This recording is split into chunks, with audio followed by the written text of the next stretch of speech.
It's an appropriate topic with all these illnesses now. It's talking about vulnerability. All right, so we're going to start on 149 with the second paragraph, and which starts with the question about when are men vulnerable. So we know when women are vulnerable to be punished for certain sins. So when are men vulnerable? And the idea is that God only punishes human beings when we're vulnerable. There has to be sort of an opening, some crack in the door where God can kind of get through to inflict the punishment. So second paragraph, page 149, the Gavri. So what about men? When does God punish men? Amar Reish Lakish b'sha'a she'ovrim al gesher. When men are crossing a bridge. Okay, so a bridge is a vulnerable time. I mentioned last week too, so this isn't the Golden Gate Bridge or the Brooklyn Bridge, although those have had their moments too of vulnerability, but these are probably these little small kind of just drawbridges, right, or just a bridge made up of some logs or something, so where you could easily fall. A very narrow bridge. All right, so Gesher Betulo, well, that's it. That's the only time a man's ever vulnerable is when he's crossing a bridge, so just never cross a bridge. That seems pretty simple. Ema, no, what we'd say is Ke'en Gesher, no, something like a bridge. So a bridge is just a metaphor, a stand-in for any kind of vulnerability. So crossing a bridge is any time you put yourself in any kind of danger. And you see it could be an illness, could be anything. Rav lo avar b'mavra diativ be'goy. So Rav wouldn't go in a ferry that was driven by a non-Jew, by a goy. Amar, why? Dilma mifked le dina ale umi pisna ba'adeh. Says, maybe I've done something terrible, and it's time for me to pay for my sin, and that will put me in a vulnerable position. Now, he doesn't say whether it's being on the ferry or whether it's being driven by a goy that makes him vulnerable then. I think it's being driven by somebody that he doesn't know, doesn't trust. So he's in a very vulnerable situation because he's in a ferry, and it's being driven by a stranger, and he won't do it. I won't do it because that will make me vulnerable, and that'll give the opening in the door for God to come in and punish me. So he feels guilty about some things. I don't know. Shmuel, so Shmuel was his study partner, right, his antagonist. Lo avad ella b'mavra di'ipei goy. So Shmuel said, I would only go in a boat, in a ferry that's driven by a goy, by a non-Jew. And he has his reason too. Amar, sitna b'trei ume lo shalit, because Satan doesn't rule over two peoples simultaneously. So when God decides to send Satan to punish us, God only goes for one ethnic group at a time. So if it's time for the Jew to pay, it's the Jew's going to pay, and the non-Jew's going to get away with it. And Shmuel's assuming, they're probably joking around, but Shmuel's assuming, Satan will punish the non-Jew because it'll be the non-Jew's time and not my time. It'll be Satan's time to work on Gentiles, not on Jews. Okay, whatever. It's his way to disagree with Rav too, because if Rav says something and Shmuel has to say the opposite. That's how they work. That's how a chavruta works. Any questions? But if he punishes the guy driving the ferry, aren't you going to suffer? It's a good point. It's a good point. Somehow, then it's a really good point. So, somehow he's thinking that he's going to be okay, even if the ferry driver is going to be punished. It's maybe a little over optimistic. You know what? My advice to all of you is avoid ferries completely, whether they're being driven by Jews, non-Jews. It doesn't really, because. I have a question. Where does Satan come into this? Because we're talking about God's punishment, right? And now he's moving into... Yeah, so the ideology here about Satan is that Satan is God's tool. So, in Judaism, Satan is not an independent... Well, rarely, it's complicated, but here anyway, Satan's not an independent being, but Satan is a tool that God uses to punish us. Also, Satan, in the Talmud, is a kind of a prosecuting attorney that stands before God and tells God why God should punish us. Recounts all of our sins. So Satan here is acting as the punisher. God's agent in punishing us. Okay. Rabbi Yanai badik ve'avar. So Rav Yanai would just check and make sure everything was okay with the ferry boat, and then he would check, and then he would go over it. Rabbi Yanai latameh, and Rabbi Yanai had a reason for it. De'amar says, Leolam al ya'amod adam bimkom sakana. He says, in general, a person should not put himself in danger, in a situation of danger. In general, that's just a good practice, a good way to live. Lomar sha osin lo nes, thinking that God will create a miracle.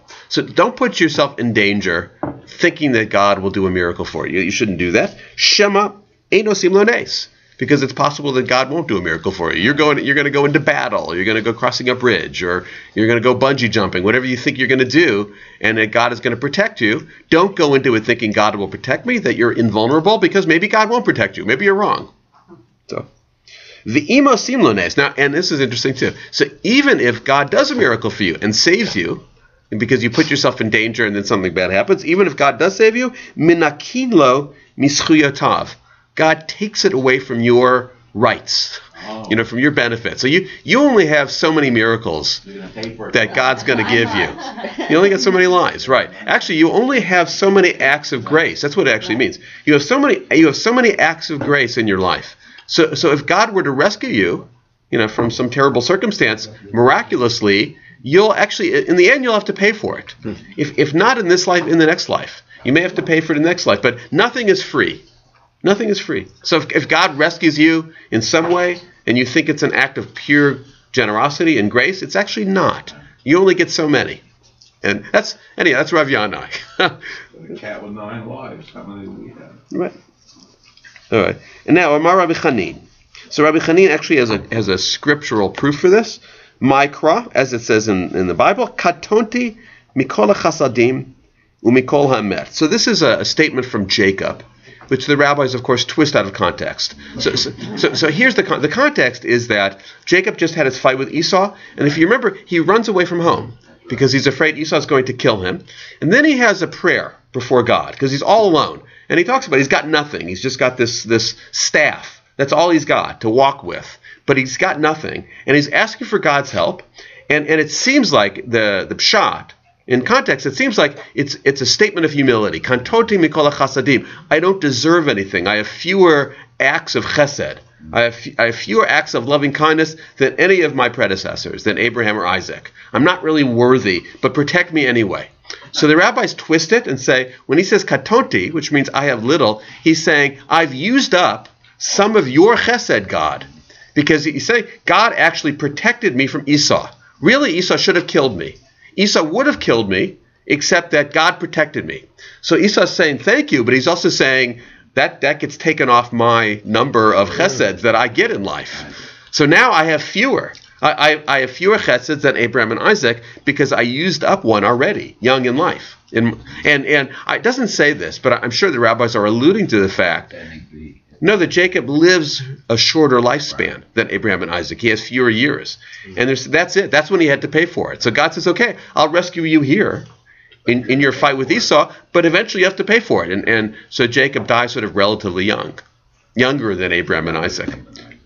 Yeah, and that's how they explain this phrase. And it fits into their sort of theology that you only get so many second chances in life. And chesed, the chasadim. Yeah. English uses a plural. They do not. Oh, yeah. What does that mean? Yeah. I suppose it means sort of the forces of the universe or God's angels that keep track of these things.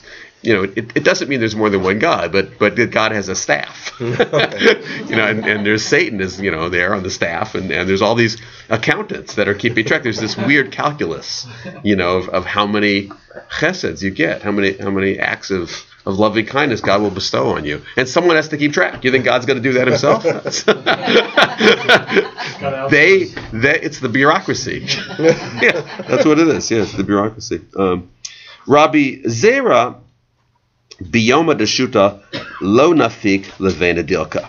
So Rabbi Zera, who seems extremely cautious here, would never go under a palm tree when there was a breeze, because the breeze could knock down the tree. Yeah, right. They could knock down the front, it could hit you over the head and you would die. So that seems like an extreme caution. But the discussion here is how much danger should you put yourself into? So we have different opinions. One guy would never go in a boat. Right, one guy will never go into a palm tree where there's a breeze. Now it's interesting. So we read this and we make fun of the guy who's afraid of a breeze. But we read a story a couple weeks ago about a breeze that portended the death of King David. David hears a breeze in the bushes and he goes to investigate on a ladder and he falls from the ladder and he dies. So I think it's picking up on that, even a breeze. Because you'll see it gets to how vulnerable we really are. So a lot of this is about how vulnerable human beings are at any moment. And you have to decide. This is what's interesting. I think what's interesting about this discussion is, so you have to decide, given our basic vulnerability, and really every time we get in a car, Every time we walk out the door. Go on You a know? plane. I mean, Every time you go on a plane. So you have to decide how much risk is really worth it. And should you really live a life totally without risk? Rav Zera is sort of pushing it a bit, saying, I won't even go outside if it's windy. But, the other guys, I'll go on a boat, I'll just check out the boat first. And you'll see it gets more and more. I mean, it talks about illnesses and, It seems to me it's also saying, don't think you can do a lot of bad things and you'll get a reprieve. Right. Because the more you do, the eventually it adds up. Reprieves you're going to get. And it adds up, right. Like drinking and smoking. What I think of as Catholicism, it's like all you have to do is go for confession, right. and you're done. Right. It's the handbook for the Jewish mother. Yeah. What's the southern wind? I guess, I don't know. I guess a southern wind is maybe a stronger wind. I actually honestly have no idea. A wind. Maybe it makes it more poetic to say a southern wind. Maybe the winds come from the south in general, where he lived. Yeah. Would it be a Chamsin? The thing is that he would be a Babylonian. So, yeah. All right. So, Amar Rav Yitzchak bereid Rav Yehuda. So Rav Yitzchak, the son of Rav Yehuda, said, Le'olam yivakesh adam rachamim shelo yechaleh. So a person should always pray that he or she doesn't get sick. It's better not to get sick. Good advice there. So what they're saying is to go on, she'im yechaleh. Because it's better if you're going to be praying, pray not to get sick. Don't wait till you get sick and then pray to get better. That's really what he's saying. So pray every day not to get sick. Now, this is coming from a theology that prayer really works, right? And if you pray hard enough not to get sick, maybe you won't get sick. But you could change this a bit. And so try hard not to get sick. Do what you can not to get sick, because once you get sick, it's harder to get better. Right. The prayers don't work as well once you're sick. Now, we know this also from the theology that prayers don't work as well once you get sick, because being sick is you're in this vulnerable position that's opening the door for Satan to come in and punish you. Especially in those days where being sick, you never knew. Right? They didn't have antibiotics and any kind of cold, didn't have x-rays. I mean, they had some sophisticated sense of what was going on in the body and what medicines. But a lot of sicknesses just ended in death. So it was their whole concept of medicine was religiously oriented. Well, certainly religion was a big part of it. Right. Yeah. Okay. She'im yechaleh, because if you get sick, omrim lo have schut v'yitpater. So once you get sick, you've got to use up one of those points you've got in God's calculus to rescue you, and you may need that later.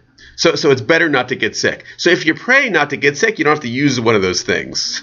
I guess that's what it's saying. But once you're sick, and then you're praying for God to heal you, you don't get it for free. It's really amazing, isn't it? Like, you think a prayer is something you get for free, but if you're praying for God to heal you, remember you're not getting it for free. Somehow you have to pay for it later.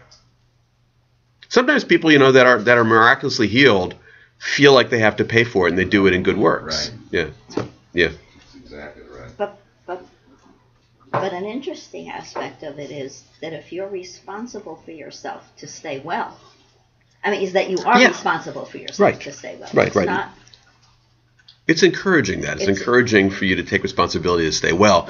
The tool they're suggesting here is prayer. Don't leave it right. It's not like exercise and eating well and not smoking, although that would be included, but prayer would be one of them. Yeah. Yeah.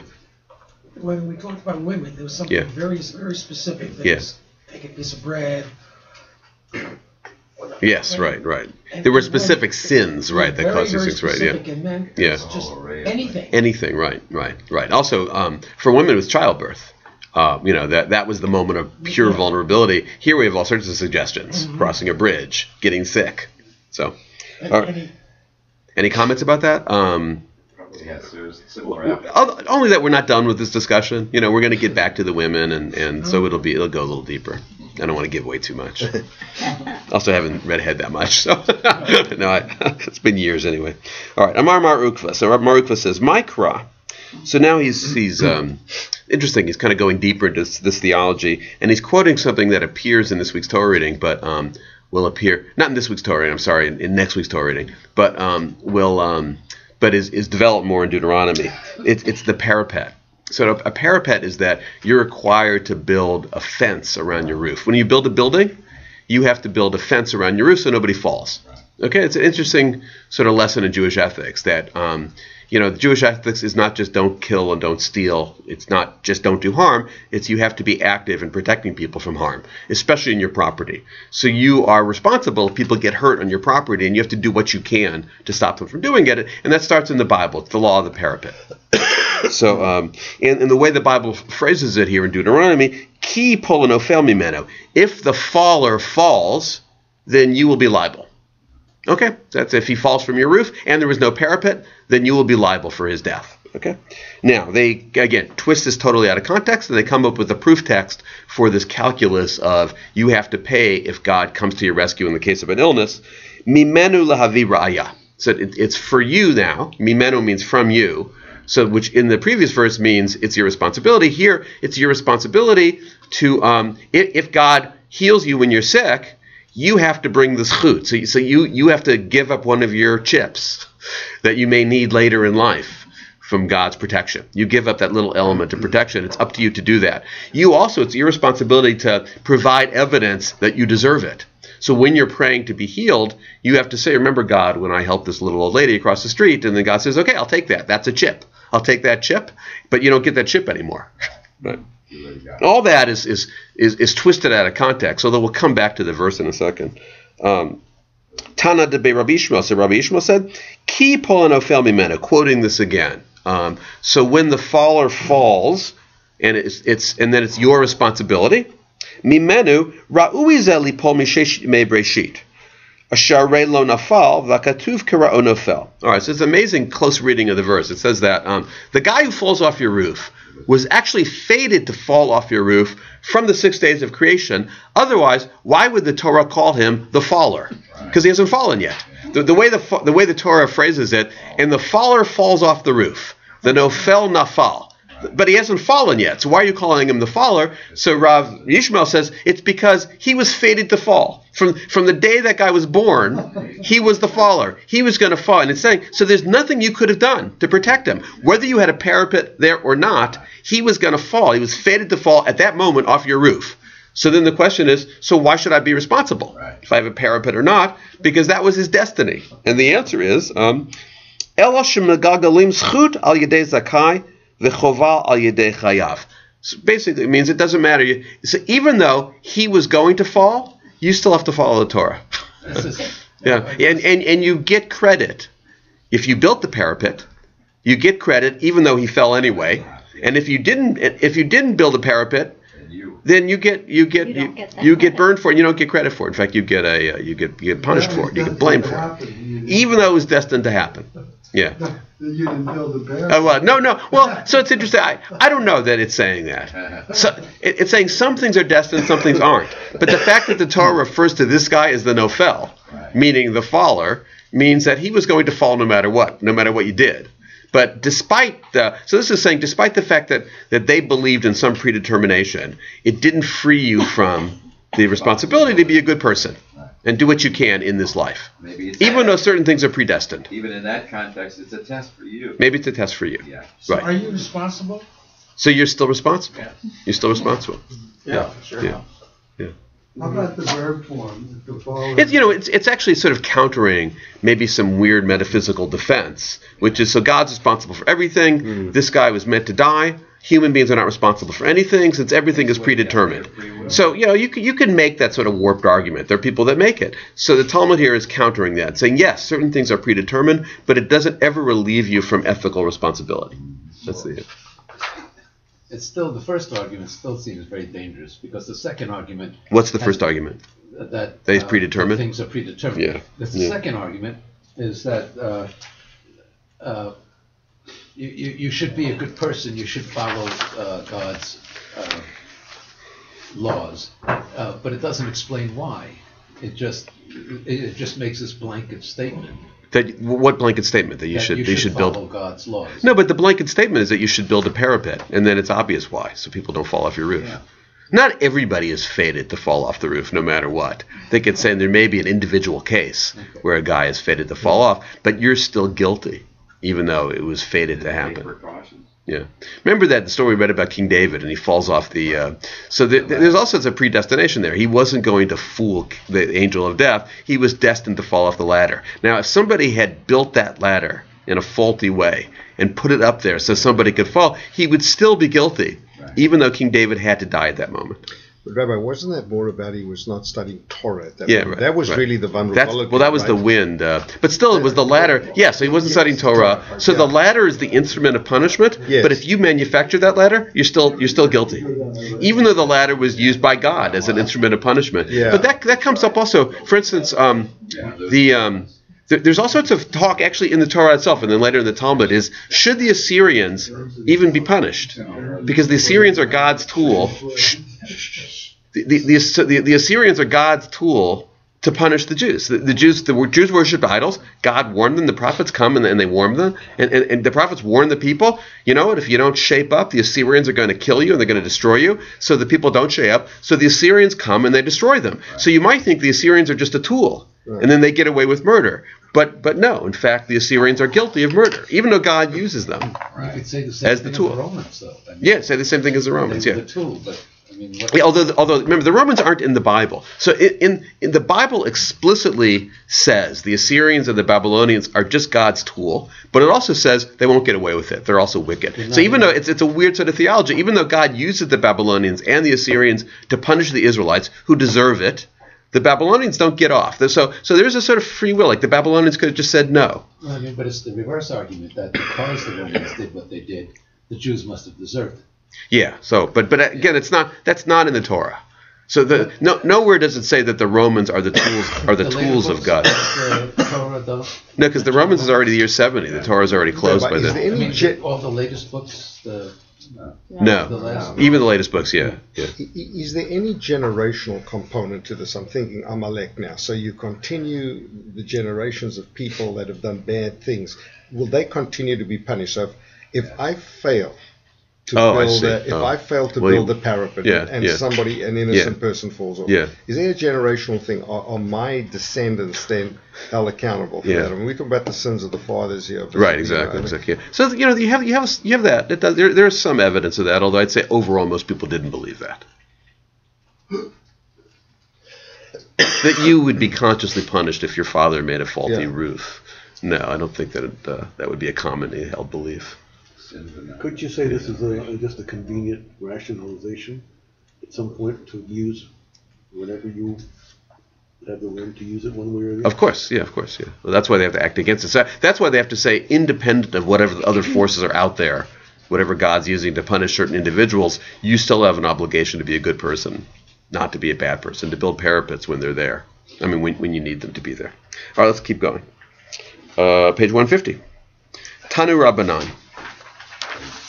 Mishachala v'natalamut. So somebody who is sick and looks like he's going to die. Omrim lo hitvada. So what we tell him is confess, because confession is kind of the last step, maybe that you would need. Yeah, well, it's Jewish. It's in the Talmud, right? Yeah, it's in the. But you confess. There is actually a text, the confession that you say before you die, and it clears the accounts as much as possible. Yeah, the vidui. Right. Shekain kolamumatim mitvadim, and the reason why is all people that are about to be executed by the government, they have a formula and they confess. So the idea is you take a clean soul with you into heaven. Okay, but it's a very interesting. So they're comparing a person who is very sick to a person who is under sentence of death, and say both, because they're under sentence of death, they should think about their soul. That'd be a good thing for them to do. It's advice, by the way. It says Omrim. We say you should confess. But now it goes on. Adam yotzei lashuk. So a person who just goes out in the marketplace. All right, so it starts with something where we all recognize is a place of real vulnerability, when you are deathly ill. Now suddenly it goes to a person just walking out in the marketplace. Yihid domeh be'enav. You should be in your own eyes, k'misha nimsar l'sardiot. If you're out walking in the marketplace, you should be like someone who was turned over to soldiers. Like it's vulnerable. Just to go walking out in the marketplace is vulnerable. Now, I noticed in the English that he adds, if you go out in the marketplace during times of war. I will tell you that's not in the Hebrew. That's he probably got that from Rashi, because it makes more sense if you go, because just going out to the market. But I think that misses the point. The point is that life is dangerous. Right. You think that it's only sickness that's dangerous. What he's here to tell you is that life is dangerous. So it's not only when you're facing death on your deathbed that you should confess, or when you're sentenced to death and you're about to go to the gallows that you should confess. Even when you go out in the market, in some ways you're taking your life in your hands. You never know what can happen. So even then, you should confess. So you should really, what it's saying is you should think of every moment as possibly being your last. And that kind of liberates you to continuously think about what you've done with your life. Do it all the time. Anybody that's really been deathly ill goes through that. You have to go, right, you go through that sort of soul cleansing. What do I really need for my life? What do I want for my life? So this is saying that's what you should do all the time. Always think of yourself as being under sentence of death. Just a trip to the market could be your death sentence. And if you... No, but creates that mentality. I don't think it's paranoia, though. I think it's that you should try to reach a stage of sort of spiritual transcendence where you understand every moment of life is precious and everything that you do has real consequence. Yeah. Don't like skate through life. It's really trying to get you to pay attention. It's a way of getting you to pay attention. You could die at any moment. So everything you do should have consequence. I think people who have been deathly ill have a different sense every day of, boy, I'm grateful for being alive today. Yeah. Whereas I, for instance, don't think of that every day. I mean, I just assume I'm going to be here tomorrow and the next day and the next day. Yeah. And when you get older, sporadically think, that's right. Yeah. I'm glad I got up and I'm okay today. But think of like teenagers. I mean, really, So this I know. Well, this is a lesson in that life, because we started with crossing a bridge. Now they're suddenly saying it's understand that life is risky, that there's nothing you can do to undercut every risk. So just embrace that. Internalize the idea that life is short, so that every moment should be significant. Okay, and then it goes, chash berosho. You just have a headache. Even a headache. Yehed domeh be'enav kamisha nitranu bekolar. You should think of yourself as being grabbed in the collar. Yeah. So it's like that, but it's like you've been made a slave, and they put a collar around your neck to make you a slave, which puts you in a very vulnerable position, by the way, because most slaves didn't survive. Okay. Alalamita vinafal. So you're sick and you go to bed. Seems like, okay, that happens. It's like you went up to the gallows. So just understand that even the slightest risk, when you're slightly uncomfortable, even out to the marketplace, that could be dangerous. So you should think of yourself always as being vulnerable. And ultimately what it means, so it says, legardom lidon, to be judged. Shekol ha'oleh legardom lidon, because everyone that goes up the gallows to be judged. Im yeshla praklatim gadolim nitzol. If you have good lawyers, you can get out of it. V'im la ve'no nitzol. But if you don't have good lawyers, you may not get out of it. So even if you just go to your sickbed because you got a cold, understand your inherent vulnerability as a human being. So then this says confess, but I'm extending it to mean understand the preciousness of every moment of life. That's what it's saying. So it's interesting, this discussion about vulnerability when God punishes goes very quickly into a discussion of how how vulnerable we are. Yeah. And how precious life should be in your eyes. But aging does that too. Aging does it too, Especially when you look around and see peers passing away or suffering from all these illnesses, you become much more sensitive. Being a rabbi does that. Yeah, I'm sure. Yeah, because you're involved in so many tragedies in people's lives. So you learn that, okay, this could happen anytime. But even the concept of the bridge is a metaphor too, because it's the passage over a time frame of one's life. And that's really good, that's right. You're on the coming to the end of the bridge. That's right. Right, you're coming to the other side. All right, we'll do a little bit more. The Elohein Praklitim Shaladam. Here are the advocates for a human being, the lawyers. What are a human being's lawyers when they're at that moment of vulnerability? Tshuva umasim tovim. Tshuva is, so here it goes from the sort of passive acceptance. It's a very quick shift, but it's important. So it goes from the sort of passive acceptance that life is vulnerable, there's nothing I can do about it, but there are things that you can do. So you have very little power in life. So what I'm telling you right now is, here's what you can do. Is tshuva, you can change your personality, umasim tovim, and good deeds. Because those ultimately are your advocates. So cling to those, and you'll be okay, no matter what happens. Okay. And even if you have 999 prosecuting attorneys that are all trying to get you convicted, and you have one act of tshuva that you've done that's actually speaking on your behalf, nitzol, you can be saved. So that also says, like, even the smallest good deed can be used to avert the severity of the decree. These ideas come up again in Rosh Hashanah and Yom Kippur. And later it'll go on, and we can stop now, but it says, even if you've done 999 really bad things, but you've done this one good thing, it's possible that this one good thing could come to the fore and could create a better life for you. But really, nobody is totally evil.